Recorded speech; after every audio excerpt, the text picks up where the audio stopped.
maman, c'est ce que nous faisons. Mais nous ne le faisons pas brutalement. Donc, mes frères, c'est un peu ça dans l'ensemble. Gloire à Dieu. Amen. Je parle? Bien sûr. Sous l'inspiration de la grâce, bien sûr. On est là pour s'édifier les uns les autres. Vraiment, je rends grâce au Seigneur pour ce grand témoignage et pour ce que le Seigneur est en train de faire dans les églises du Maroc. Il y a juste un encouragement ou une exhortation que je vais nous donner. C'est que lorsqu'on rencontre le Seigneur nous amène à le connaître.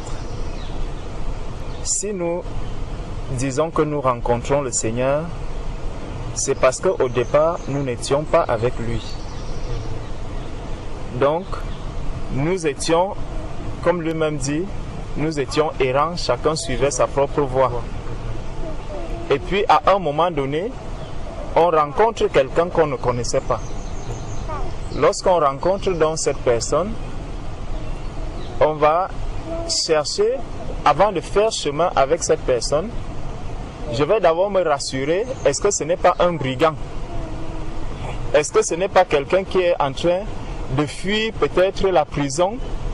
De sorte que quand on va nous voir ensemble, qu'on dise, ah, vous avez protégé un brigand. Vous êtes complice du meurtre que cette personne a commis.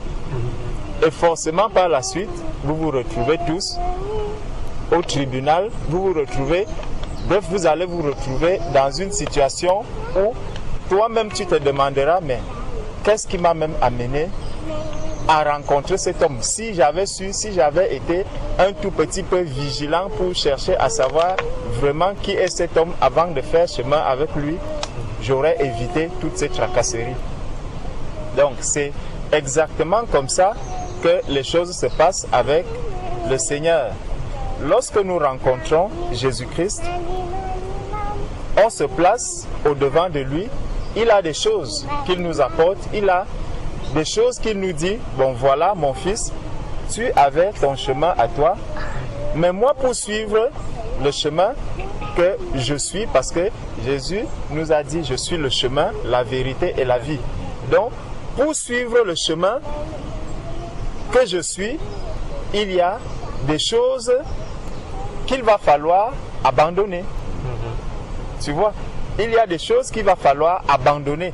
Et pour abandonner ces choses, il faudrait qu'il te dise clairement, voici telle chose, il faut l'abandonner. Voici ceci, il faut l'abandonner. Voici ceci, il faut l'abandonner. Sinon, tu vas te retrouver dans une confusion totale où tu auras beaucoup de, comment on peut dire, des connaissances qui viennent d'à gauche. Quelqu'un va te dire, ah, ce Jésus-là, il est comme ça. Tel autre te dit, ah, ce Jésus-là, il est comme ça. Tel autre te dit, ah, ce Jésus-là, il est comme ça. Mais où est-ce que tu vas donc trouver ce que Jésus te demande et où est-ce que tu rencontres même Jésus? Aujourd'hui, nous rencontrons Jésus d'une certaine manière. Lorsque Pierre avait rencontré Jésus, ou lorsque Jésus est allé vers Pierre, il y a une rencontre physique qui a été faite. Jésus a rencontré physiquement Pierre, Jésus a rencontré tous ceux avec qui il marchait, tous ceux avec qui il a vécu étant sur cette terre, il les a rencontrés physiquement. Et dans Jean 4, lorsqu'il rencontre la Samaritaine, il prépare déjà ceux qui vont le rencontrer à ne plus s'attendre à le rencontrer physiquement, mais à le rencontrer spirituellement. Amen.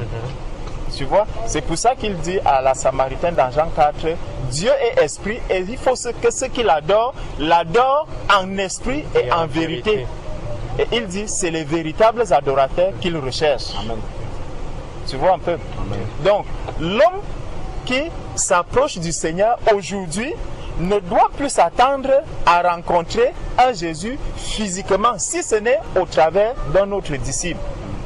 Donc si je veux voir Jésus physiquement, il faudrait que je regarde le frère William.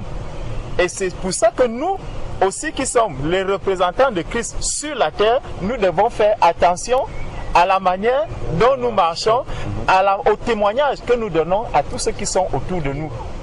Nous devons forcément être différents. Parce que Jésus sur la terre était totalement différent de tout ce qui était avec lui. Tu vois? Au point où il a appelé les disciples, il a appelé tous ceux qui marchaient avec lui, mais on voyait toujours la différence entre Jésus et Pierre. On voyait la différence entre Jésus et Jacques, tous ceux qui étaient autour de lui. Il y avait une différence parce que Jésus, il était pleinement 100% esprit. Tu vois un peu? Tandis que les autres, ayant la chair en eux, mais ayant l'esprit à côté d'eux. Tu vois un peu? Et ça changeait tout. Tu as l'esprit à côté de toi, mais quand tu marches, l'esprit est là, il te guide, il te conduit parce que c'est lui la lumière. Mais à chaque fois, il faut qu'il veille, que lui, il veille sur toi. C'est pour ça que continuellement, il veillait sur Pierre. Quand il voyait que Pierre était dans un état, il disait, loin de moi, Satan. Tes pensées ne sont que des pensées d'homme. Il les ramène sur le droit chemin. Tu vois un peu? Donc, ça montre vraiment comment est-ce que le Seigneur avance avec ses enfants. Comment est-ce que le Seigneur avance avec ceux qui le cherchent. Parce qu'il a dit, je me laisse trouver par celui qui me cherche. Aujourd'hui, nous, celui qui est né de nouveau, il reçoit le Saint-Esprit et il devient lui maintenant la lumière du monde pour éclairer ceux qui sont autour de lui. Amen. Donc, le Seigneur nous dit, si nous prenons déjà 1 Pierre à partir du verset 2, 1 Pierre 2 à partir du verset 2, il dit, désirez comme des enfants nouveau-nés le lait spirituel et pur, afin que par lui vous croissiez pour le salut. Le lait spirituel est pur, afin que vous croissiez pour le salut. Donc, il y a quelque chose qui est nécessaire, qui est utile pour nous, pour notre croissance. Tu vois, cette nourriture spirituelle, c'est le lait pur, non frelaté, parce qu'il dit le lait pur, il aurait simplement pu laisser en disant désirez comme enfant nouveau-né le lait, ou même dit le lait spirituel, afin que par lui vous croissiez pour le salut. Mais il a ajouté un lait pur. Il faudrait que ce soit un lait pur. Donc ce n'est pas un lait qui a soit d'autres composants qui viennent diluer un peu la teneur du lait ou que nous recevons, ou un lait qui contient même des microbes, ou un lait qui contient des choses vraiment qui vont plutôt t'amener à avoir mal au ventre, à souffrir lorsque tu le prends. Tu vois un peu, il dit un lait pur, c'est un lait qui est vraiment pur. Et donc c'est un lait qui va connaître une transformation.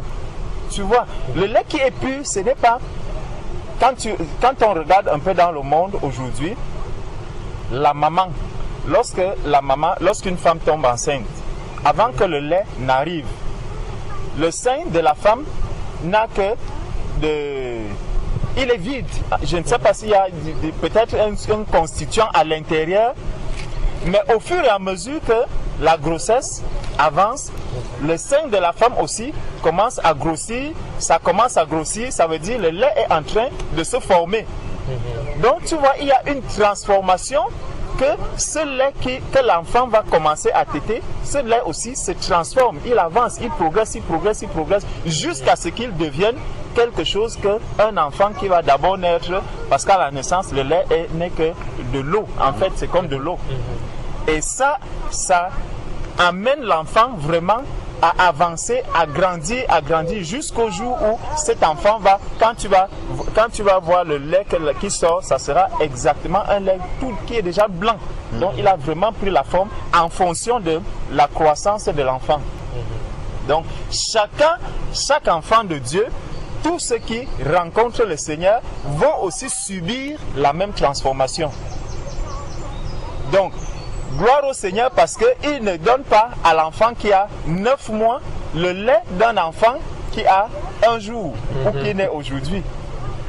Mais maintenant, si l'enfant de 9 mois continue de téter le lait d'un enfant d'un jour, là, il va lui manquer beaucoup de choses.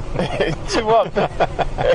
Il va lui manquer beaucoup de substance pour qu'il puisse convenablement grandir. Donc, le Seigneur dit, il faut ce lait pour que nous puissions croire, pour le salut. Donc c'est pour le salut que nous sommes appelés à croître. Ce n'est pas pour autre chose. Il y a un but, c'est le salut. Nous devons tous arriver au salut. Verset 3. Si vous avez goûté que le Seigneur est bon. Donc il donne une condition. C'est que lorsque je vais prendre ce lait, il faudrait déjà que j'ai goûté au Seigneur. Et lorsque je goûte au Seigneur, comment est-ce que j'ai trouvé que le Seigneur était? Est-ce que le Seigneur est bon à mon goût? Ça veut donc dire qu'il y a certains qui vont trouver que à leur goût, en fait, le Seigneur n'est pas bon. Parce que quand le Seigneur va apporter des choses en te disant, bon, là maintenant, aujourd'hui, j'attends que tu fasses ceci. Comme nous allons marcher ensemble, il est bon qu'on se connaisse, mon ami William. Nous devons nous connaître. Je sais que tu es quelqu'un qui est colérique, mais quand tu marches avec moi, je n'aime pas la colère. Tu vois, donc entendons-nous sur le point de la colère. Quand tu veux déjà te mettre en colère, pense à celui qui est à côté de toi. De sorte que chaque fois que la colère arrive, si je tourne les regards, je dis non, je dois arrêter cette colère. Amen. Tu vois, on va voir ça dans le renoncement des œuvres mortes. Amen. Ça, c'est les œuvres mortes auxquelles nous devons renoncer lorsque nous avançons avec le Seigneur. Donc, le Seigneur dit, si vous avez goûté que le Seigneur est bon, approchez-vous de lui, pierre vivante. Tu vois, approchez-vous de lui, pierre vivante. Bon, si nous nous arrêtons, nous gardons un doigt dessus. Prenons Luc 24. Luc 24, verset 5.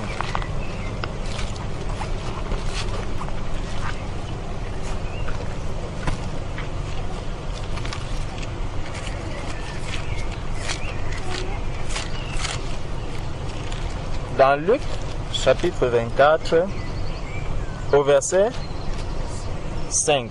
Ici, on nous parle de la résurrection de Jésus. Donc, il y a, commençons au verset 1 pour bien comprendre le cadre. Le premier jour de la semaine, elles se rendirent au sépulcre de grand matin, portant des aromates qu'elles avaient préparés. Elles trouvèrent que la pierre avait été roulée. Bon, ici, est-ce que c'est une pierre vivante ou une pierre morte? C'est une pierre morte. Voilà, c'est une pierre morte. Donc, la pierre morte avait été roulée devant le sépulcre. Et étant entrées, elles ne trouvèrent pas le corps du Seigneur Jésus.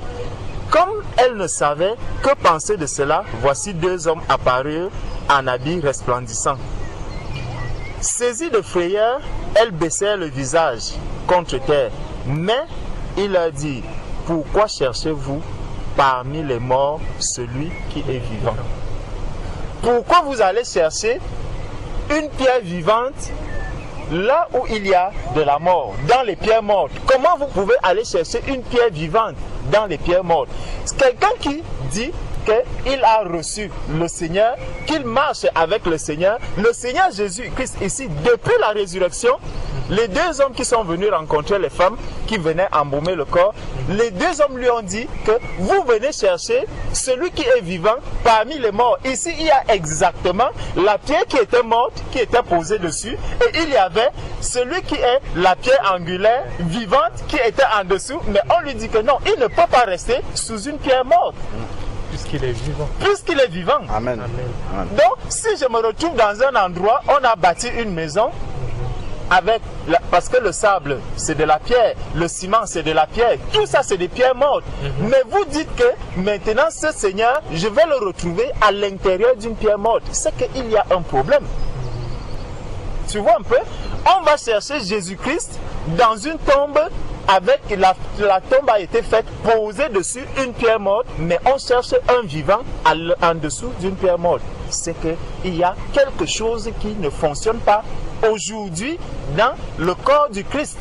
Des êtres humains reçoivent le Seigneur, mais on continue de les chercher à l'intérieur des pierres mortes. Nous recherchons celui qui est vivant parmi les morts. Pourquoi est-ce qu'on va le chercher parmi les morts? C'est parce que nous ne voulons pas, en fait, accepter, parce que ça, c'est que les personnes n'ont pas encore compris ce que Christ avait dit depuis que je vais mourir, mais je vais ressusciter. Donc, beaucoup s'arrêtent encore au niveau où ils disent Jésus-Christ est mort. Jésus-Christ est mort. Et c'est pour ça qu'on va le voir encore sur des croix. On va voir un Jésus sur la croix, le bout de bois est là, et vous voyez quelqu'un qui est dessus. Mais le comble, c'est que même en regardant cette image, ce n'est pas le vrai Jésus qui est là-dessus, mais c'est quelqu'un d'autre, c'est une image qu'on a fait de Jésus, qu'on a laissé sur la croix. Donc on a Jésus-Christ en image, mais on n'a pas Jésus dans la réalité. Tu vois un peu?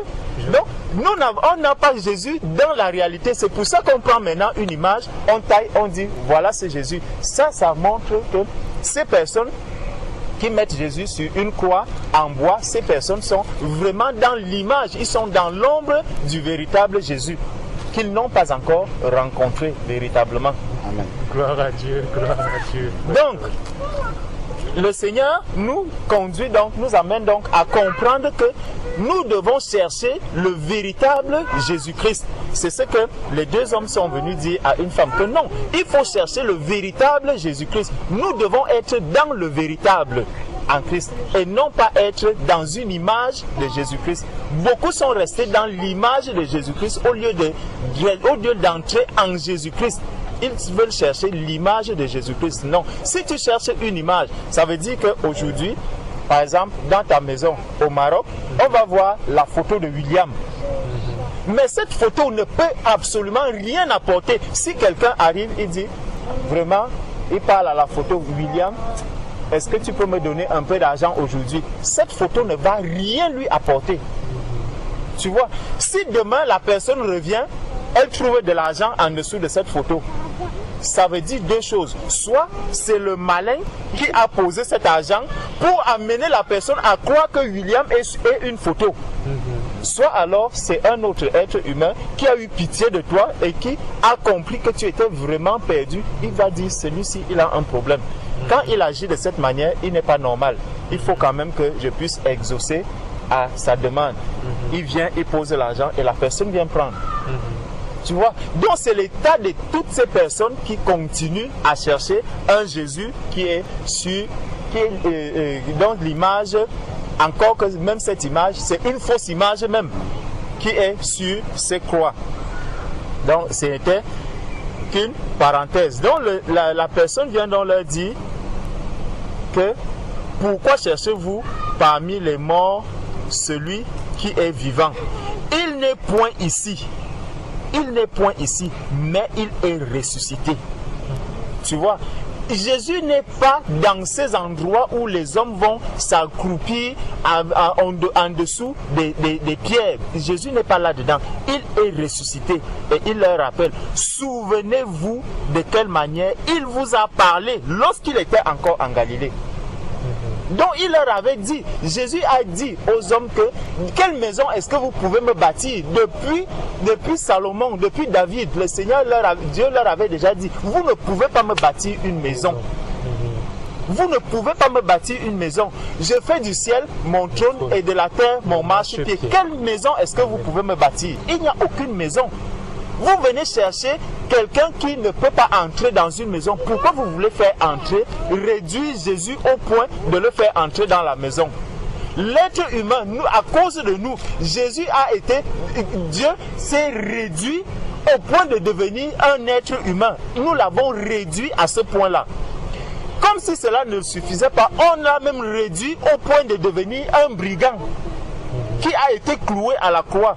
Aujourd'hui, Jésus est mort, ressuscité, monté au ciel. On veut encore le ramener, le réduire pour maintenant le maintenir sous 4 murs. Vraiment, mes frères, l'être humain, qu'est-ce que nous voulons faire de ce Dieu-là? Qu'est-ce que Jésus a autant fait de mal à l'être humain pour qu'on continue toujours à vouloir l'amener, à l'humilier, c'est peut-être jusqu'à la fin des temps que l'être humain va chercher à humilier le Seigneur Jésus. Mais n'oublions pas une chose, Dieu a accompli un miracle. Dieu a accompli de très grandes choses au point où, quand on regarde, il y a eu l'ancienne alliance, la nouvelle alliance. Jésus est venu sur la terre, il a été humilié une fois, Jésus ne va pas être humilié une deuxième fois. Donc nous pouvons tout faire aujourd'hui ce que nous voulons.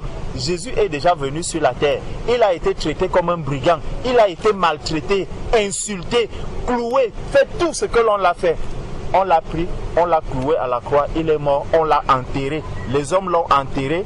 Il est ressuscité. Maintenant, on dit qu'il a le nom au-dessus de tout nom.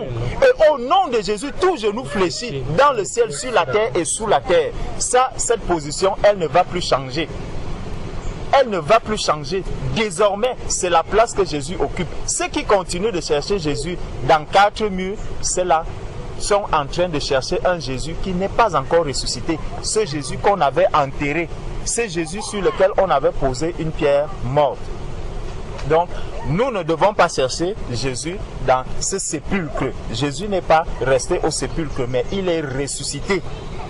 Il est ressuscité. Donc, il dit, il n'est point ici, mais il est ressuscité. Souvenez-vous de quelle manière il vous a parlé lorsqu'il était encore en Galilée.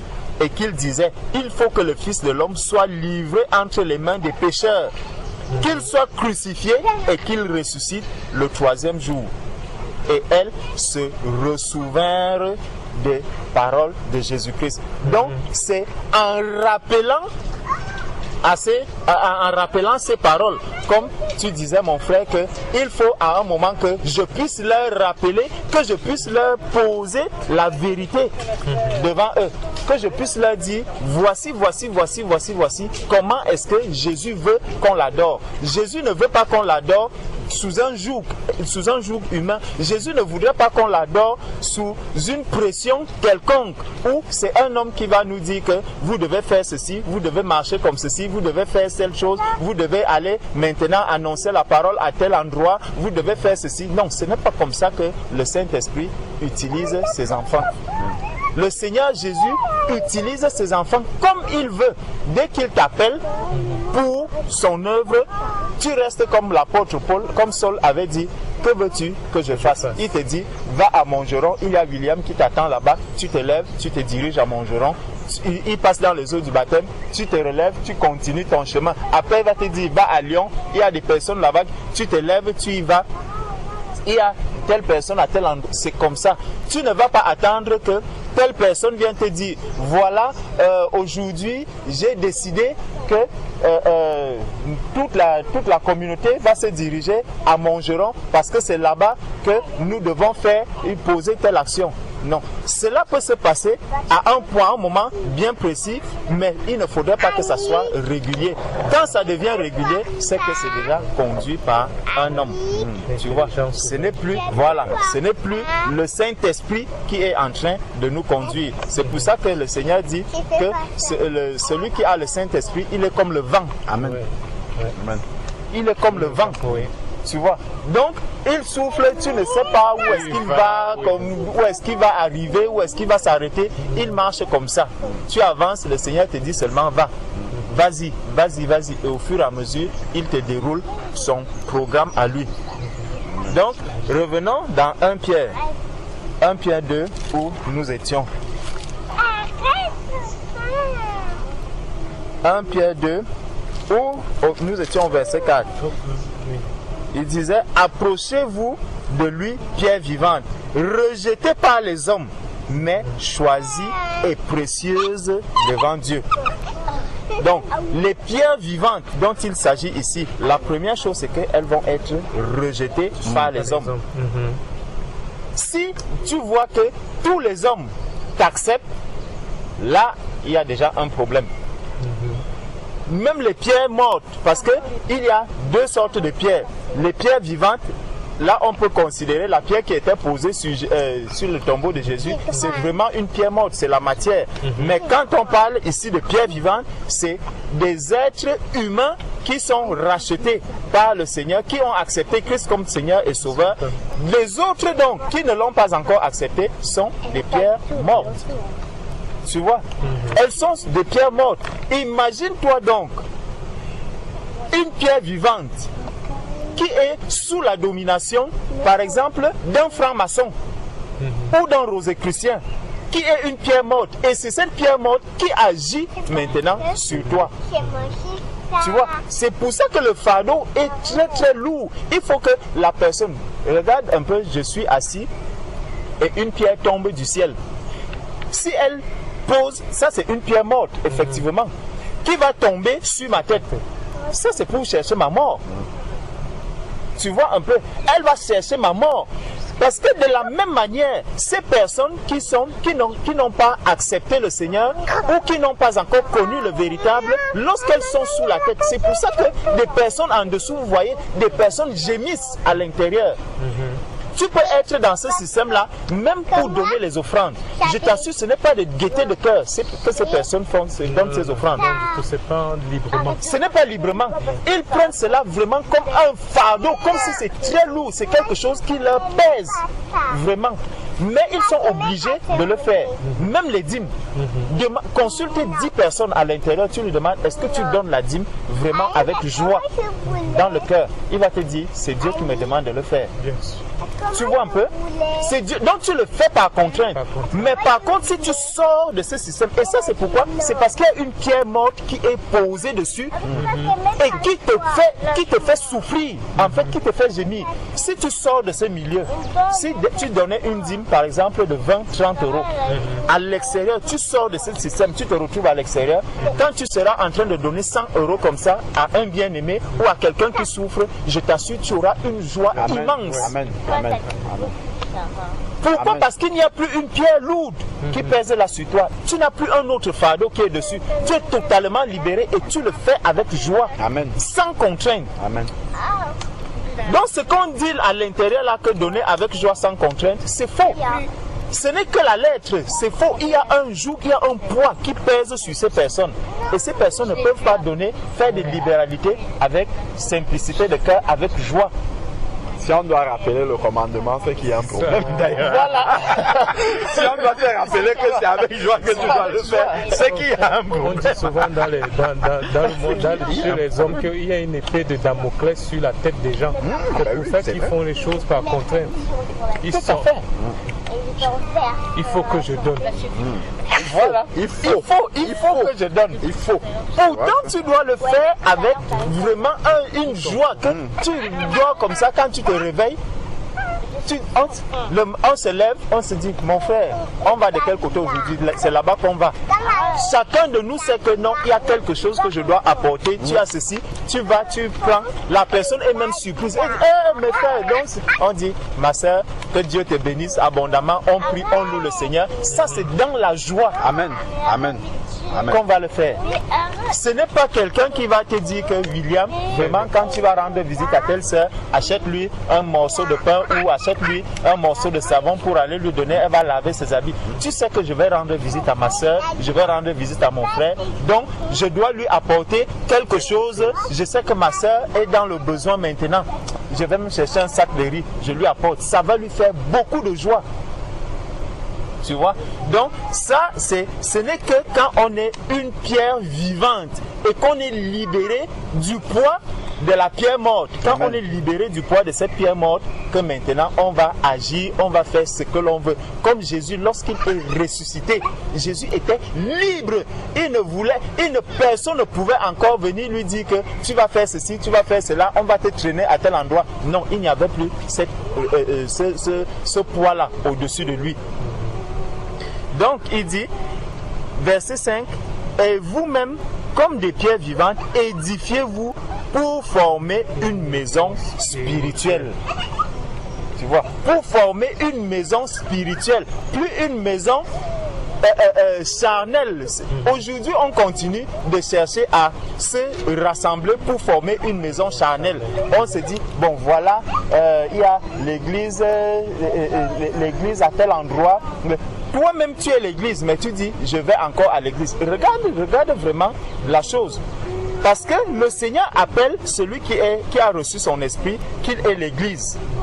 Mais cette église, il dit, je vais entrer dans l'église. Ça montre vraiment qu'il y a une pierre au-dessus et une pierre à l'intérieur. L'église est au-dessus, l'église morte est au-dessus de l'église vivante. C'est dommage. Tu vois? L'église vivante demeure maintenant en dessous d'une église qui est morte. Les hommes ont donné le nom église à ce bâtiment. Pourtant, Dieu, lui, il donne église un être humain. Et l'être humain va entrer de ses propres pieds. Il va de ses propres pieds entrer sous une église que l'homme a nommée, que l'homme a dit, ça c'est l'église, et tu rentres maintenant sous cette prison. Tu vas toi-même t'enchaîner à l'intérieur. Dans ton sépulcre. Tu entres dans ton sépulcre de tes propres pieds. Et tu prends la pierre. C'est toi-même qui roule la pierre au-dessus de toi. Tu t'enfermes en dessous. Ça, c'est ce que nous sommes en train de voir aujourd'hui dans le monde. Nous étions tous comme ça. Si nous en parlons aujourd'hui, c'est parce que le Seigneur a ôté ce fardeau-là au-dessus de notre tête. Amen. Amen. Mais il faudrait que tous ceux qui sont là-dedans puissent l'entendre. Parce que le Seigneur nous dit, vous connaîtrez la vérité vous affranchira. Donc, il dit, édifiez-vous pour former une maison spirituelle, un saint sacerdoce, afin d'offrir des victimes spirituelles agréables à Dieu par Jésus-Christ. Jésus n'était pas agréable à Dieu dans la tombe, sous le tombeau. Non, c'est pour ça qu'il ne pouvait pas rester là. Il y avait un travail que Jésus devait faire. Il ne pouvait pas rester sous une pierre une pierre morte. La pierre morte ne pouvait pas permettre à Jésus de faire quoi que ce soit. C'est pour ça que cette pierre a d'abord été ôtée. La pierre a été ôtée. Il faut que les gens sortent de ces milieux, qu'ils sortent de cette église morte, qu'ils doivent sortir de là. Jésus est sorti de là pour maintenant aller dire à ses disciples que maintenant vous avez une mission que vous pouvez faire. Il y a des choses que le Seigneur veut accomplir dans le monde. Quand on voit toutes les souffrances, quand on voit toute la misère, quand on voit la manière dont le monde se comporte aujourd'hui, et des personnes qui cherchent véritablement le Seigneur, qui ont même le cœur disposé pour servir le Seigneur, mais qui sont à l'intérieur de cette pierre qui est morte, elles ne peuvent pas agir. Elles ne peuvent pas faire le travail. C'est pour ça que Jésus ne pouvait pas rester sous le tombeau. Il ne pouvait pas. La pierre pesait tellement, la pierre l'empêchait de faire quoi que ce soit. C'est pour ça que la pierre a d'abord été enlevée.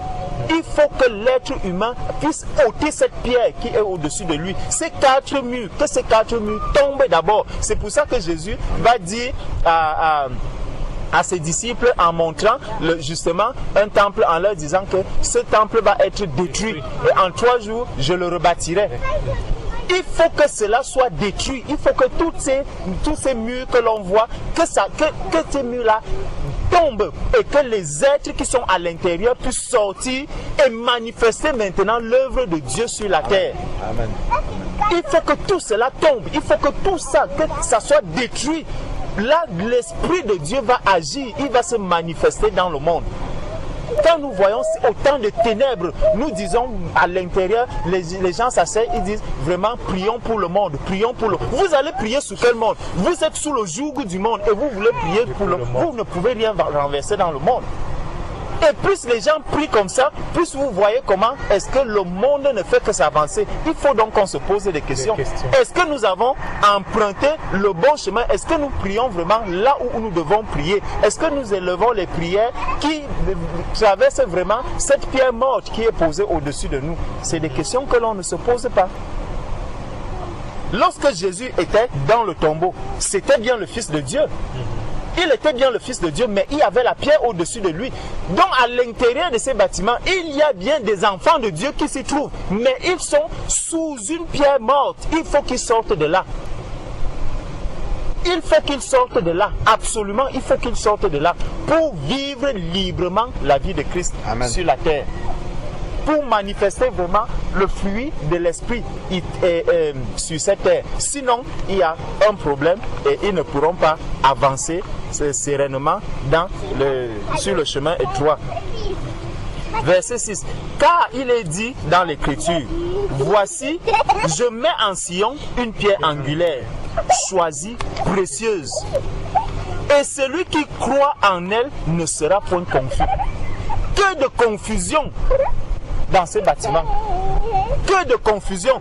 Je dis la majorité des personnes qui sont dans ces milieux. Si tu regardes bien, demande à cette personne, est-ce que tu te sens vraiment libre dans ce milieu? Une bonne partie va te dire que non. Et c'est pour ça que tu vois beaucoup de personnes, quelqu'un, à un moment donné, il te dit non, je suis fatigué.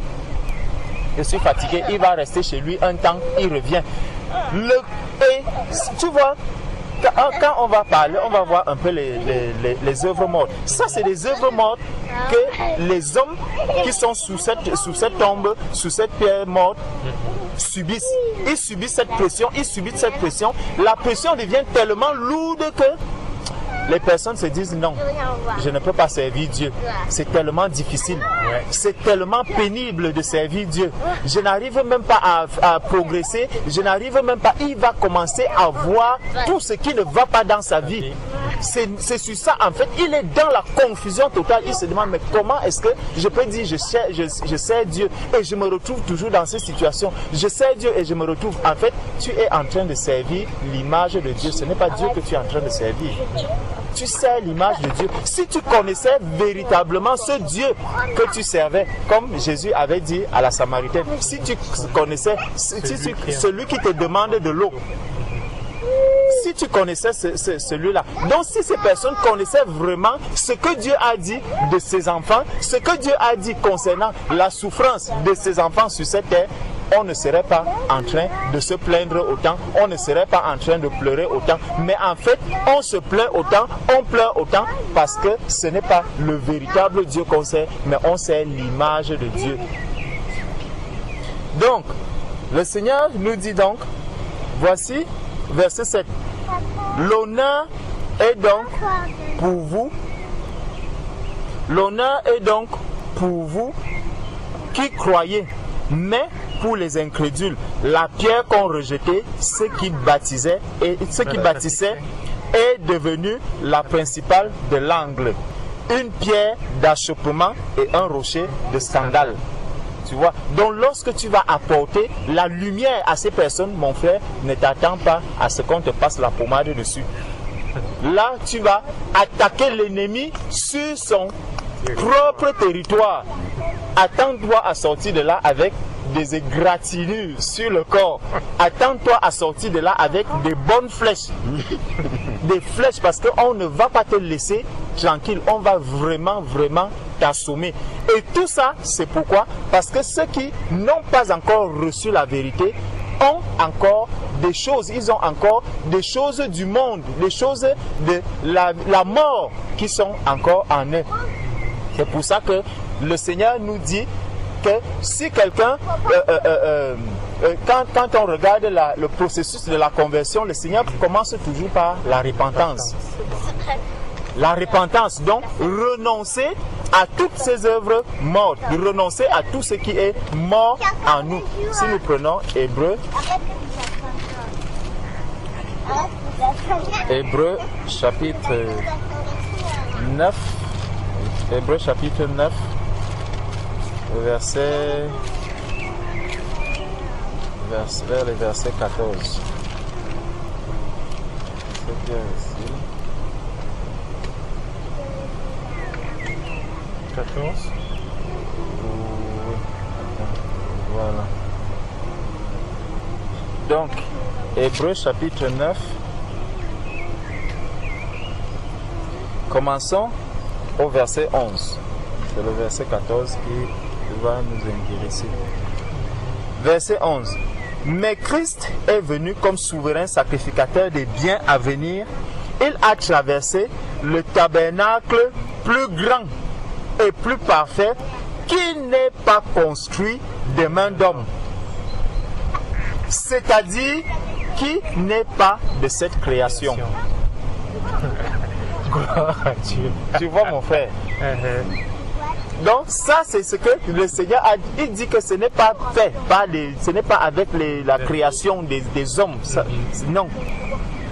Et il est entré une fois pour toutes dans le lieu très saint, non avec le sang des boucs et des veaux, mais avec son propre sang, ayant obtenu une rédemption éternelle.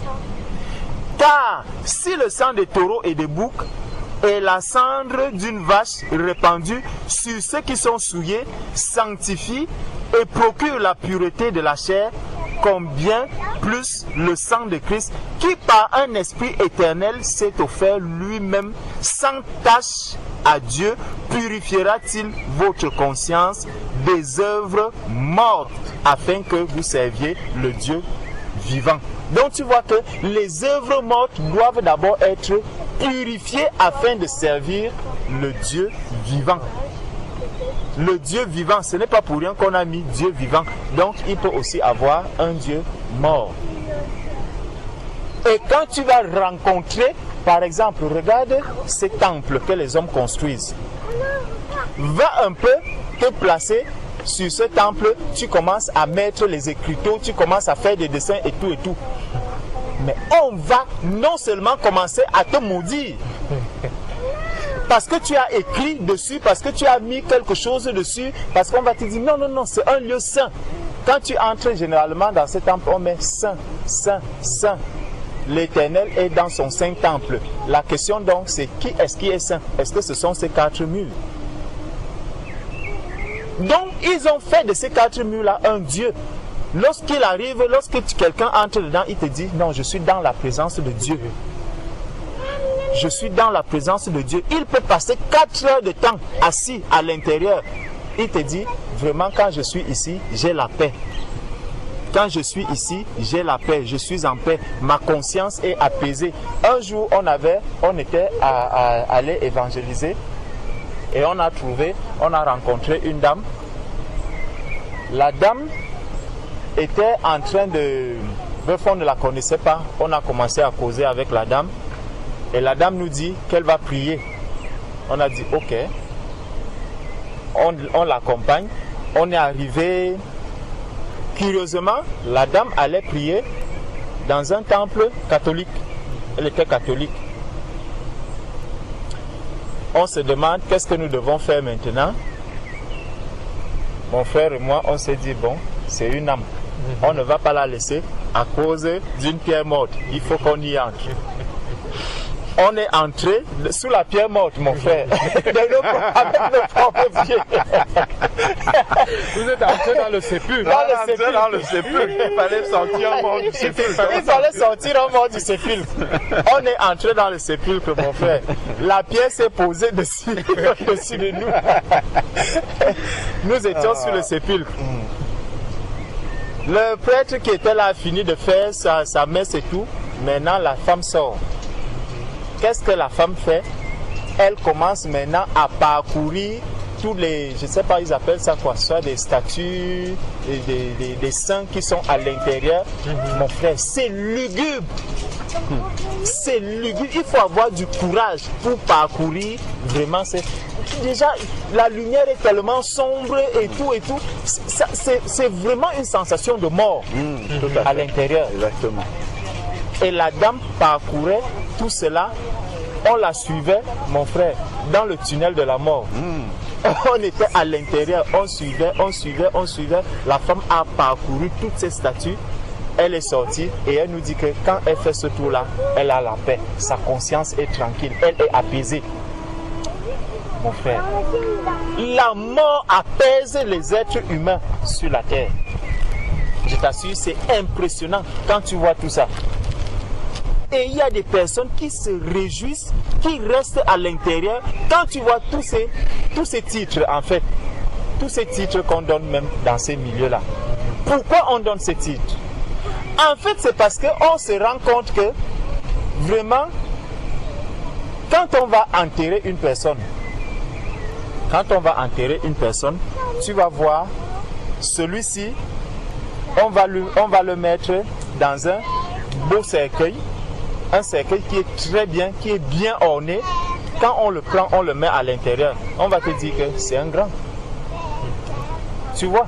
Donc, en fonction de la qualité du cercueil, de la qualité des funérailles que la personne a eu, de tout ça, on va te dire que cette personne est gradée, que c'était quelqu'un de bien.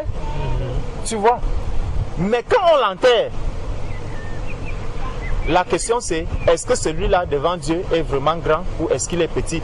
Tu vas voir quelqu'un d'autre qui est aussi à l'intérieur, mais qui va mourir lorsqu'il meurt, on l'enterre dans un petit cercueil.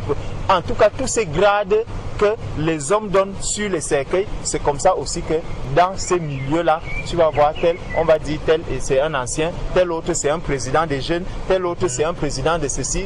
Ils ont des grades à l'intérieur. Ces grades, c'est aussi, parce que plus tu es déjà gradé là-bas dedans, plus il t'est aussi difficile d'en sortir. Tout à fait. Plus tu es gradé dans ce milieu et plus il t'est difficile de sortir de là. Tu vois un peu? Parce que tu es tellement enchaîné par la gloire du monde, tu es tellement enchaîné par les honneurs que les hommes te donnent au point où tu ne connais plus le Dieu vivant. Tu n'arrives plus à servir le Dieu vivant. Tu te retrouves en train de servir maintenant une pierre morte. Tu te retrouves en train de servir un Dieu qui est mort. Parce que soit on t'a dit, tu es le responsable de toute la communauté de ceci. Tu dis, waouh, comment je peux quitter ce titre? Vous pouvez vraiment me dire qu'il n'y a pas Dieu ici, que ce n'est pas Dieu que je sers, que ce n'est pas Dieu chaque jour quand je me lève pour aller à tel endroit, tout ce sacrifice, est-ce que Dieu peut le trouver vain? Effectivement, Dieu peut le trouver vain. Il le trouve même vain parce que ce n'est pas lui que tu es en train de servir. Ce que tu fais, tu ne le fais pas avec joie. Tu le fais parce que tu es sous un poids. Et c'est qu'on était dans Luc 24. Luc, Hébreu 9, c'est dans Hébreu 9 qu'on était. Je suis totalement perdu. Hébreu 9, verset 11. Verset 11, voilà. On était déjà au verset 14 même. Combien plus le sang de Christ qui, par un esprit éternel, s'est offert lui-même sans tache à Dieu, purifiera-t-il votre conscience des œuvres mortes afin que vous serviez le Dieu vivant. Donc, il y a des œuvres mortes qu'il faut que le Seigneur lui-même vienne purifier. Le Seigneur va venir purifier maintenant ces œuvres mortes que nous avions, que nous avons en nous, pour que nous puissions le servir véritablement. Tant que ces œuvres mortes ne sont pas encore sorties, tant que ces œuvres mortes ne sont pas sorties de nous, nous ne pourrons pas servir. Non, justement. Nous ne pourrons pas servir le Dieu vivant. Nous allons rester toujours sous la coupe de l'ennemi, sous la coupe du malin, et nous resterons toujours esclaves. Nous allons demeurer. Nous allons demeurer sous l'esclavage des hommes et sous l'esclavage d'un système. Nous allons demeurer sous l'esclavage d'un système. Quand on regarde donc ces œuvres mortes dont on parle, le Seigneur nous parle des œuvres mortes qui sont les œuvres de la chair. Quand on regarde dans le livre de Genèse, lorsque le Seigneur parle de la mort, il parle de la chair humaine.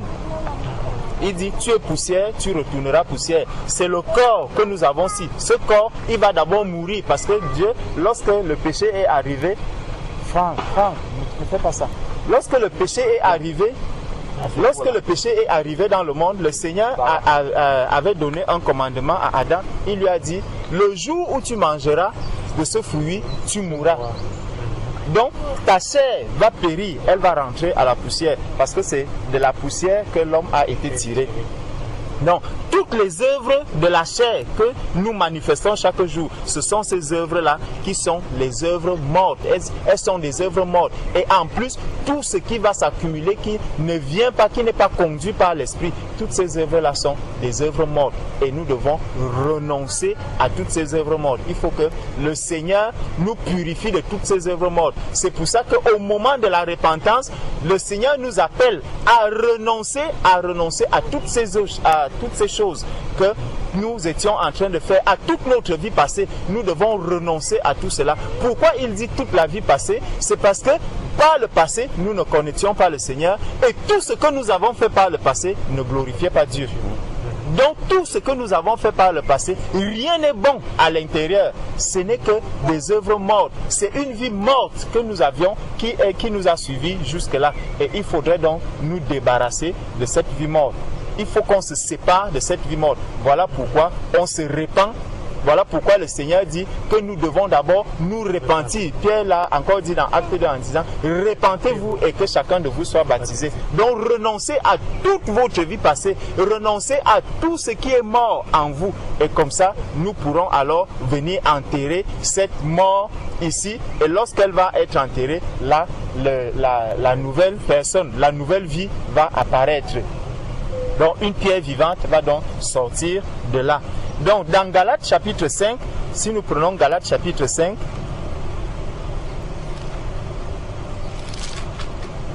à partir du verset 16, je dis donc, marchez selon l'esprit et vous n'accomplirez pas les désirs de la chair. Donc les œuvres de la chair, les œuvres mortes qui viennent de la chair. Et ces œuvres mortes, il y a beaucoup des œuvres de notre pensée. Lorsque ma pensée pense mal, lorsque j'ai des mauvaises pensées, tout ça c'est des œuvres mortes. Nous devons renoncer à toutes ces choses-là, à toutes ces œuvres mortes que nous avons reçues dans notre marche. Je dis donc, marchez selon l'esprit et vous n'accomplirez pas les désirs de la chair. Car la chair a des désirs contraires à ceux de l'esprit et l'esprit en a de contraires à ceux de la chair. Ils sont opposés entre eux, afin que vous ne fassiez point ce que vous voudriez. Si vous êtes conduit par l'esprit, vous n'êtes point sous la loi. Tu vois, ceux qui ne sont pas conduits par l'esprit, ils se retrouvent, comme tu disais, j'ai suivi un système pour m'accommoder. Là, on s'accommode, ce n'est pas par l'esprit. L'esprit ne s'accommode pas. On s'accommode, c'est déjà par la chair. Donc c'est la chair qui va maintenant t'amener à t'accommoder à un système humain. Si vous êtes conduit par l'esprit, vous n'êtes point sous la loi. Or, les œuvres de la chair sont manifestes. Ce sont l'impudicité, l'impureté, la dissolution, l'idolâtrie, la magie, les inimitiés, les querelles, les jalousies, les animosités, les disputes, les divisions, les sectes, l'envie, l'ivrognerie, les excès de table, les choses semblables. Je vous dis d'avance, comme je l'ai déjà dit, que ceux qui commettent de telles choses n'hériteront point le royaume de Dieu. Ça veut donc dire que lorsque je rencontre Jésus-Christ et que je m'engage à marcher avec Jésus, Jésus va me dire, il va d'abord me rappeler que dans les œuvres mortes, il y a l'impudicité, il y a l'impureté, il y a la dissolution. Il te demande, est-ce que tu renonces à toutes ces choses? Si je suis impudique, il te propose le contraire d'impudique, c'est quoi? Pudique. Il te dit, mon frère, ma soeur, il faut désormais que si tu veux marcher avec moi, que tu sois pudique. Parce que j'ai rencontré le Seigneur, l'impudicité ne devrait plus exister dans ma vie. Maintenant, je dois être pudique dans tout ce que je fais. Dans ma marche quotidienne, je dois rester pudique. L'impureté, j'ai rencontré le Seigneur. Père, je sais que l'impureté est une œuvre de la chair. Si je dois marcher par l'esprit, il faut que je quitte l'impureté pour marcher dans la pureté, que je devienne pur.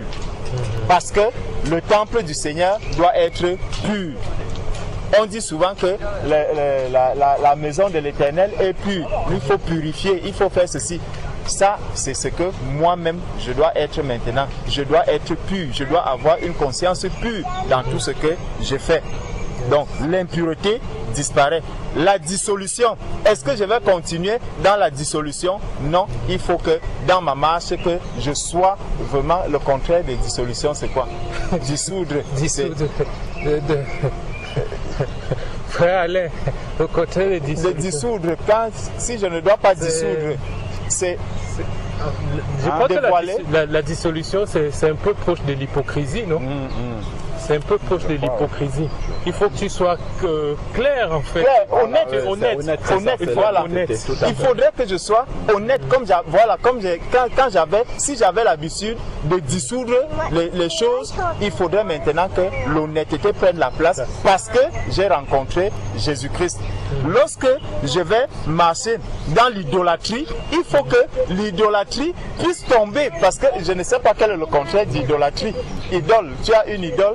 Il faudrait que Christ devienne maintenant celui que je vais idolâtrer, que je sorte des idoles humaines, mais que je puisse dire désormais que je vais adorer mon Dieu. C'est Christ seul que je vais adorer, que je ne sois plus en train d'adorer qui certains adorent même la banane, certains adorent le pain, certains adorent la nourriture, bref, on adore toutes sortes de choses aujourd'hui, mais il faudrait que l'on puisse arriver à adorer le Seigneur, Dieu seul, c'est lui que nous devons adorer. La magie, je dois quitter la magie, les inimitiés. Comment est-ce qu'on va connaître que cette œuvre morte est sortie, que j'ai renoncé à cette œuvre morte? Lorsque je vais voir les inimitiés, lorsque je vais voir que j'ai toujours des problèmes avec des personnes, il faut que je commence maintenant à chercher à renoncer à ces problèmes pour avoir aussi des amis. Que les personnes, quand elles me voient, qu'elles puissent dire, ah vraiment, ce garçon, c'est un garçon bien, malgré le fait qu'il ne fait pas les choses comme nous tous, mais quand même c'est un garçon qui est bien. Ce n'est pas quelqu'un qui est méchant, ce n'est pas quelqu'un qui est ceci, mais cela ne veut pas dire que je dois me faire des amis dans le monde. Non, parce que le monde ne va jamais t'accepter comme ami tant que tu lui dis si tu lui dis la vérité. Mais si tu te compromets, là tu vas commencer à avoir des amis dans le monde. Donc, ce n'est pas de ces amis-là que le Seigneur va nous demander de faire. Parce que le Seigneur nous a dit que nous devons être en paix avec tout le monde. C'est pour ça qu'il va nous parler des querelles. Je sais que j'ai rencontré le Seigneur, je ne peux plus être quelqu'un de querelleur, mais il faudrait que je sois habité par la pensée de la paix. Que je sache que partout où je suis, je dois apporter la paix. Je dois rechercher la paix avec tous les hommes, autant que cela dépend de moi. Je dois apporter la paix. Je dois être en paix avec tous ceux qui sont autour de moi. Les jalousies, je dois bannir la jalousie. Il ne devrait plus. Je dois plutôt être dans la joie de voir comment mon frère progresse. Je dois être dans la joie de voir que mon frère, le Seigneur est en train de le bénir, que le Seigneur est en train de l'amener vraiment, si c'est dans le service, que mon frère est vraiment en train de progresser dans le service. Quand mon frère fait un service dans le Seigneur, par le Saint-Esprit, cela doit être une très grande joie pour l'Église. Cela doit être une très grande joie pour celui qui a connu Christ. Mais tu vas te rendre compte que parfois, quand tu regardes un peu dans ces dénominations, tu vas même entendre que tel est mort parce qu'on l'a empoisonné. Et quand on demande on va commencer à soupçonner les autres anciens, tu te demandes, mais est-ce que ça, c'est encore l'Église du Seigneur? Est-ce que ça, c'est encore l'Église du Seigneur? Et quand tu vas creuser, on te dit, oh, c'était un ancien qui était tellement bouillant, c'est quelqu'un qui servait beaucoup le Seigneur, c'est quelqu'un qui était vraiment zélé pour l'Évangile, mais ceux qui étaient autour de lui l'ont empoisonné, il est décédé. Tu te demandes, est-ce que c'est vraiment l'Église du Seigneur? Où les gens vont se mettre à bagarrer parce qu'ils discutent les offrandes, ils vont bagarrer parce qu'ils discutent telle ou telle chose qui se retrouve dans le sépulcre. tu te demandes donc, est-ce que c'est vraiment le Dieu vivant qu'ils sont en train de servir? Donc, les jalousies, ça c'est des œuvres mortes que nous devons abandonner. Les animosités, les disputes, les divisions, les sectes. Les divisions, les sectes. Souvent, tu vas voir que certaines personnes, même quelqu'un est même sorti de ce milieu, il arrive à l'extérieur, il regarde, il a toujours le regard fixé dans le sépulcre. Il regarde toujours le sépulcre. Il avance, mais le regard est toujours sur le sépulcre. Il se dit, ah, sous le sépulcre là-bas, parce qu'à l'intérieur du sépulcre, il n'y a pas que de mauvaises choses. Hein. Dans le sépulcre, tu es couvert. Donc, la chaleur ne te touche pas. Tu vois, donc c'est comme si tu étais sous la climatisation. Le sépulcre est climatisé, puisque c'est sous la terre, c'est bien couvert. Tu vois, et en plus, il y a une pierre qui se pose dessus, qui vient encore te rafraîchir en dessous. Voilà pourquoi beaucoup s'endorment à l'intérieur. Beaucoup ne veulent pas sortir de là parce qu'ils sont dans la fraîcheur. Quand tu vas sortir, c'est le soleil que tu vas rencontrer, il va commencer à te frapper sur la tête. Tu vas commencer à rencontrer des difficultés. Mais sous la tombe, tu es tranquille. Tu ne rencontres pas les autres êtres humains. Tu vas rencontrer les fourmis et autres. Et tu sais que depuis le jardin d'Éden, Dieu a donné l'autorité à Adam de donner un nom aux fourmis. Donc, je peux dominer ces fourmis. Je vais chasser les fourmis, je vais faire tout ce que... Dans le sépulcre, on s'y plaît. Parce qu'il n'y a pas ces combats. Donc, verset 21, l'envie, l'ivrognerie, les excès de table et les choses semblables, je vous dis d'avance, comme je l'ai déjà dit, que ceux qui commettent de telles choses n'hériteront point le royaume de Dieu. Après, il y a le fruit de l'esprit qui apparaît. Donc, c'est dans cette croissance maintenant, dans la croissance spirituelle, comme un arbre, l'arbre doit pousser, il doit donner à un moment donné des feuilles, les feuilles, des branches, de ces branches-là, le fruit va commencer à apparaître. Le fruit va commencer à apparaître. Et c'est comme ça aussi avec notre croissance spirituelle. Lorsqu'on a rencontré le Seigneur, il faudrait que l'on puisse comprendre qu'est-ce que le Seigneur attend de nous, qu'est-ce que le Seigneur veut que je produise comme fruit. Et quand je regarde ma vie, est-ce que ce fruit apparaît déjà? Si ce fruit n'apparaît pas, il faudrait que je puisse dire, Seigneur, ceci je vois que c'est encore une œuvre morte. Je te prie d'enlever cela parce que nous avons vu tout à l'heure que c'est le Seigneur qui vient nous purifier de toutes ces œuvres mortes.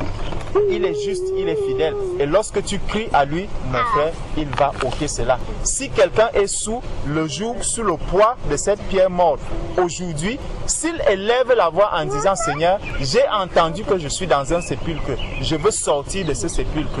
Jésus est sorti du tombeau, lui aussi, il sortira de là.